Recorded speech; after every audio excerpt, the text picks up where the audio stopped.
भारत देश के चौराहों पर आपने अक्सर महान योद्धाओं की मूर्तियां देखी होगी। इन मूर्तियों में आपने ये जरूर देखा होगा कि घोड़े की एक टांग हवा में होती है या तो फिर दोनों टांगे हवा में होती है, नहीं तो चारों टांगे जमीन पर होती है। दोस्तों, ऐसी मूर्तियां अच्छे दिखावे के लिए नहीं बनाई जाती, इसके पीछे भी एक कारण होता है। चलिए जानते हैं इसके बारे में।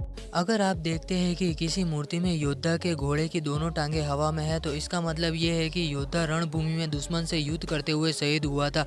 ये एक महान योद्धा है जिसने रणभूमि में अपने प्राण त्याग दिए। और अगर किसी महान योद्धा की मूर्ति में उसके घोड़े की एक टांग हवा में और दूसरी टांग जमीन पर है, तो इसका मतलब ये है कि योद्धा रणभूमि में युद्ध के दौरान गंभीर रूप से घायल हो गया था और युद्ध के दौरान शरीर में लगे घाव के कारण इस योद्धा की मृत्यु हुई है।